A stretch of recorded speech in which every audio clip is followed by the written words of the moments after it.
हम उस रथ पर वापस लौटते हैं जहां एक शिष्य पूरी तरह टूट चुका है और एक गुरु बोलने के लिए तैयार है। यहां से ज्ञान गंगा का प्रवाह आरंभ होता है। प्रस्तुत है श्रीमद् भगवद गीता अध्याय 2 सांख्य योग ज्ञान का मार्ग। दृश्य की शुरुआत उस गहरे सन्नाटे से होती है जो अर्जुन के बैठने के बाद रथ में पसर गया है। संजय बोलना जारी रखते हैं।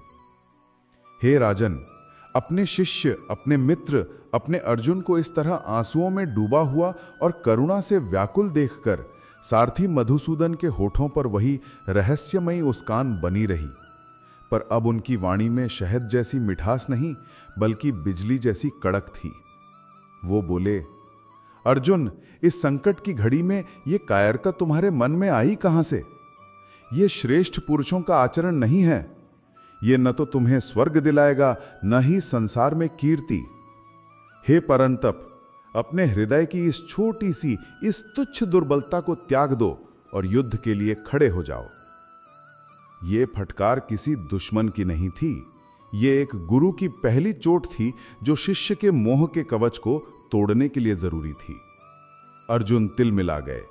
उन्होंने फिर अपने तर्क दिए। हे मधुसूदन, मैं उन पर बाण कैसे चलाऊं जो मेरे लिए पूजनीय हैं? पितामह भीष्म और गुरु द्रोण पर मैं शस्त्र कैसे उठाऊं? इन महानुभावों की हत्या करके मिले खून से सने राज्य को भोगने से तो 1000 गुना बेहतर है कि मैं इस दुनिया में भिक्षा मांगकर अपना जीवन बिता लूं। मेरी बुद्धि काम नहीं कर रही। मुझे समझ नहीं आ रहा कि मेरे लिए क्या सही है, क्या गलत। युद्ध करना या न करना, कौन सा मार्ग बेहतर है, मैं नहीं जानता। और फिर अर्जुन ने वो किया जिसने संवाद को हमेशा के लिए बदल दिया। उन्होंने अपने तर्क, अपने अहंकार, अपनी सारी दुविधा को समेटा और कृष्ण के चरणों में रख दिया। वो झुके और बोले, कार्पण्य दोषोपहत स्वभावः पृच्छामि त्वाम धर्म सम्मूढ़ चेतः यत् श्रेयः स्यात् निश्चितं ब्रूहि तन्मे शिष्यस्ते हम शाधिमाम त्वाम प्रपन्नम। मैं आपका शिष्य हूं, मैं आपकी शरण में हूं। मेरा स्वभाव कायरता के दोष से ढक गया है और मेरा मन धर्म के विषय में पूरी तरह भ्रमित हो गया है। अब आप ही निश्चित रूप से बताइए कि मेरे लिए परम कल्याणकारी क्या है। मुझे रास्ता दिखाइए। जिस क्षण अर्जुन ने खुद को शिष्य कहा, कृष्ण गुरु बन गए। अब वो मित्र नहीं थे, अब वो सारथी नहीं थे, अब वो जगत गुरु थे जो अपने पहले शिष्य को ब्रह्मांड का सबसे गूढ़ ज्ञान देने जा रहे थे। कृष्ण के चेहरे का भाव बदला। फटकार की जगह अब करुणा ने ले ली। वो मुस्कुराए और बोले, अर्जुन, तुम शोक उनके लिए कर रहे हो जो शोक करने के योग्य हैं ही नहीं, और बातें ज्ञानियों जैसी कर रहे हो। जो सच में ज्ञानी होते हैं वे न तो मरे हुए के लिए शोक करते हैं, न ही जीवित के लिए। तुम, मैं और ये सभी राजा, ऐसा कभी नहीं था कि हम नहीं थे, और ऐसा कभी नहीं होगा कि हम नहीं रहेंगे। हम सब हमेशा थे और हमेशा रहेंगे। तुम्हारी समस्या क्या है जानते हो? तुम शरीर को ही सब कुछ मान बैठे हो। जैसे शरीर में आत्मा बचपन, जवानी और बुढ़ापे से होकर गुजरती है और तुम्हें इसका कोई दुख नहीं होता, ठीक वैसे ही मृत्यु के समय आत्मा बस एक शरीर को छोड़कर दूसरे शरीर में चली जाती है। जो धीर पुरुष होते हैं वे इस बात से विचलित नहीं होते। और तुम इन सुख दुख की बातों से परेशान हो। अरे, ये तो सर्दी गर्मी के आने जाने जैसे हैं। ये इंद्रियों और विषयों के संपर्क से पैदा होते हैं। आज हैं, कल नहीं रहेंगे। ये अनित्य हैं। हे भारत, इन्हें सहन करना सीखो। अब सुनो वो रहस्य जो तुम्हें हर भय से मुक्त कर देगा। सुनो आत्मा की सच्चाई। जैसे एक इंसान पुराने फटे हुए कपड़े उतारकर नए कपड़े धारण कर लेता है, ठीक वैसे ही ये आत्मा भी पुराने और बेकार हो चुके शरीर को छोड़कर एक नया ताजा शरीर धारण कर लेती है। तो फिर तुम किसके लिए रो रहे हो? उन कपड़ों के लिए जो आत्मा ने पहने हुए हैं। अर्जुन, इस आत्मा को कोई शस्त्र नहीं काट सकता, आग इसे जला नहीं सकती, पानी इसे भिगो नहीं सकता और हवा इसे सुखा नहीं सकती।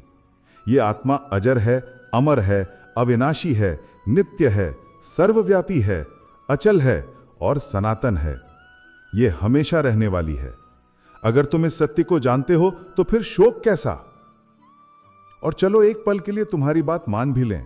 मान लें कि यह आत्मा बार बार जन्म लेती है और बार बार मरती है, तो भी तुम्हें शोक नहीं करना चाहिए, क्योंकि जिसका जन्म हुआ है उसकी मृत्यु निश्चित है, और जिसकी मृत्यु हुई है उसका जन्म निश्चित है। यह तो सृष्टि का एक चक्र है जिसे टाला नहीं जा सकता। तुम इस पर व्यर्थ चिंता क्यों करते हो? फिर कृष्ण ने अर्जुन को उसके कर्तव्य की याद दिलाई। वो बोले, अर्जुन, तुम एक क्षत्रिय हो, और एक क्षत्रिय के लिए धर्म युद्ध से बढ़कर कल्याणकारी और कुछ नहीं है। यह तो तुम्हारे लिए स्वर्ग का द्वार है जो अपने आप खुल गया है। अगर तुम ये युद्ध नहीं लड़ोगे तो तुम अपने स्वधर्म और अपनी कीर्ति को खो दोगे और पाप के भागी बनोगे। लोग युगों युगों तक तुम्हारी कायरता की कहानियां सुनाएंगे, और एक सम्मानित व्यक्ति के लिए अपमान मृत्यु से भी बदतर होता है। ये सभी महारथी सोचेंगे कि तुम डरकर भाग गए। जिनकी नजरों में आज तुम्हारा इतना सम्मान है, उन्हीं की नजरों में तुम गिर जाओगे। तुम्हारे शत्रु तुम्हारा मजाक उड़ाएंगे और तुम्हारी शक्ति पर हंसेंगे। इससे ज्यादा दुखदाई और क्या हो सकता है? इसलिए उठो अर्जुन, एक निर्णय लो। अगर तुम युद्ध में मारे गए तो तुम्हें स्वर्ग मिलेगा, और अगर तुम जीते तो इस पृथ्वी का राज्य भोगोगे। दोनों ही स्थितियों में लाभ तुम्हारा ही है। इसलिए निश्चय करके युद्ध के लिए खड़े हो जाओ। यहां तक कृष्ण ने ज्ञान और कर्म की बात की, पर अब वो उस रहस्य को खोलने जा रहे थे जो गीता का हृदय है, वो रहस्य जो कर्म को पूजा बना देता है। वो बोले, अर्जुन, अब तक जो मैंने तुमसे कहा वो था सांख्य योग यानी ज्ञान का मार्ग। अब सुनो बुद्धि योग यानी कर्म का रहस्य। इसे जान लेने पर तुम कर्मों के बंधन से हमेशा के लिए मुक्त हो जाओगे। कर्मण्येवाधिकारस्ते मां फलेषु कदाचन मां कर्म फल हेतुर्भूर मां ते संगस्त्व कर्मणि। अर्जुन, तुम्हारा अधिकार केवल कर्म करने में है, उसके फल में कभी नहीं। तुम खुद को अपने कर्मों के फल का कारण मत मानो, और न ही कर्म न करने में तुम्हारी कोई आसक्ति होनी चाहिए। योग में स्थित होकर कर्म करो अर्जुन। सफलता और असफलता इन दोनों में समान भाव रखो। जय और पराजय, लाभ और हानि, सुख और दुख, इन सब में एक जैसे रहो और फिर युद्ध करो। इस समता के भाव को ही योग कहते हैं। यह सुनकर अर्जुन चकित रह गए। वो बोले, कृष्ण, आप कभी ज्ञान की प्रशंसा करते हैं, कभी कर्म की। आपकी इस मिलीजुली बातों से मेरी बुद्धि भ्रमित हो रही है। आप कृपा करके निश्चित रूप से एक बात बताइए जिससे मेरा परम कल्याण हो। तब कृष्ण ने उस इंसान का वर्णन किया जो इस अवस्था को पा लेता है। वो बोले, अर्जुन, जब कोई इंसान अपने मन की सारी कामनाओं, सारी इच्छाओं को पूरी तरह से त्याग देता है और अपनी आत्मा में ही संतुष्ट रहता है, तब उसे स्थित प्रज्ञ यानी स्थिर बुद्धि वाला कहा जाता है। जो दुख आने पर जिसका मन विचलित नहीं होता और सुख की जिसे कोई इच्छा नहीं रहती, जिसके मन में राग, भय और क्रोध पूरी तरह से नष्ट हो गए हैं, वही मुनि स्थिर बुद्धि वाला है। जो कछुआ अपने सब अंगों को हर तरफ से समेटकर अपनी ढाल के भीतर कर लेता है, वैसे ही जब कोई योगी अपनी इंद्रियों को इंद्रियों के विषयों से पूरी तरह खींच लेता है, तब उसकी बुद्धि स्थिर मानी जाती है। लेकिन अर्जुन, ये रास्ता आसान नहीं है। इंद्रियां इतनी शक्तिशाली और हठी हैं कि वे बड़े बड़े ज्ञानियों के मन को भी जबरदस्ती अपनी ओर खींच लेती हैं। इंसान जब विषयों के बारे में सोचता है तो उसे उन विषयों से लगाव हो जाता है। लगाव से इच्छा पैदा होती है, और जब इच्छा पूरी नहीं होती तो क्रोध पैदा होता है। क्रोध से मूर्खता और भ्रम पैदा होता है। भ्रम से बुद्धि नष्ट हो जाती है, और जब बुद्धि नष्ट हो जाती है तो इंसान का पतन हो जाता है।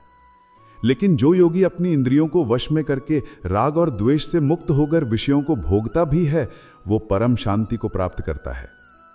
जैसे विशाल समुद्र में हजारों नदियां आकर मिलती हैं, पर समुद्र शांत और अचल बना रहता है, वैसे ही जिस इंसान के मन में सारी इच्छाएं आकर समा जाती हैं और वो शांत बना रहता है, उसे ही शांति मिलती है, इच्छाओं के पीछे भागने वाले को नहीं। अर्जुन, ये ब्राह्मी स्थिति है। इसे पा लेने के बाद इंसान कभी मोहित नहीं होता, और अगर मृत्यु के समय भी कोई स्थिति में स्थित हो जाए तो उसे ब्रह्म निर्वाण यानी मोक्ष की प्राप्ति होती है। संजय ने धृतराष्ट्र को दूसरा अध्याय सुनाया, एक ऐसा अध्याय जो ज्ञान और कर्म का संगम था, जिसने अर्जुन के शोक को तोड़ा और उसे सोचने पर मजबूर कर दिया। पर अर्जुन अभी भी पूरी तरह आश्वस्त नहीं थे। उनके मन में एक नया प्रश्न जन्म ले रहा था, जिसका उत्तर गीता के तीसरे अध्याय में छुपा था।